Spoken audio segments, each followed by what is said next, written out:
A fascinating conversation. We're really talking about the Fox primary here. And for more on it, let me bring in Jackie Calms. She's a veteran political correspondent for the New York Times. And she recently took time off at Harvard's Kennedy School to research the impact of conservative media on national politics.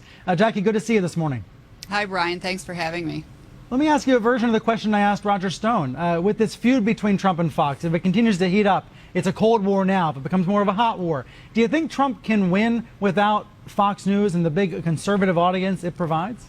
Well, I'm not so sure he has to win without Fox News, because if he's winning, Fox is going to want to be covering him, and it'll be up to him whether he gives them the time. He'll have an interest in giving them the time.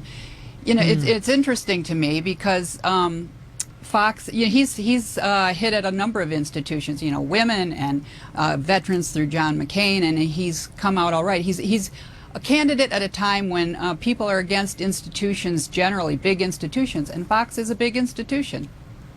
That's exactly what Stone was saying as well, the elite media. So there's some agreement here. When you were researching this topic, researching the conservative media, was your takeaway that some of these outlets like Newsmax and Breitbart, which Stone mentioned, that some of them are on the payroll? I asked because there was a report last week from BuzzFeed that Trump or his allies have been paying Breitbart's website. Of course, Breitbart's site has denied that. What do you make of that possibility? Well, there's a number of these conservative media that have been supported by investors, businessmen, and conservative groups, including Sean Hannity, Heritage Action, and some of these other groups, Senate Conservatives Fund. They have, it's on the record, they've given money to talk radio and supported them. And, you know, then there's been this question of giving, you know, the conservative media people give voice to the positions that the conservative advocacy groups, which are generally anti-establishment as well, they hate the Republican leadership. So there is a sort of financial link between conservative media and the conservative advocacy groups, and businessmen and investors. And your main takeaway from your research was that, well, your title, your paper even, they don't give a damn about governing, is that these conservative media powers, the Rush Limbaughs of the world, that they're not necessarily interested in what the Republican establishment is interested in. Where does Trump fall on that? He's clearly anti-establishment.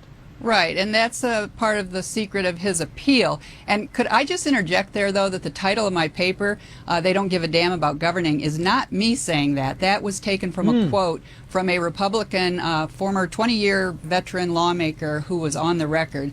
And so I just wanted to add that.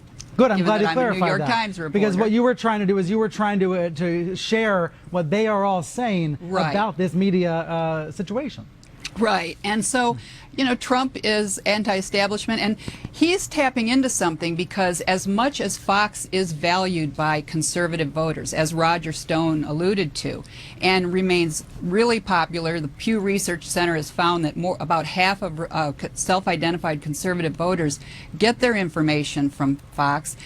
Still, I found, to my surprise somewhat, that there is a really healthy strain on the right of people who have now grown suspicious of Fox News as well. And even before that Fox News debate, I picked up a lot of complaints from people who are for Ted Cruz, for instance, that Fox was freezing him out.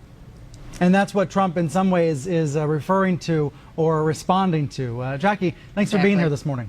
Thanks for having me. And we are just getting started. It is the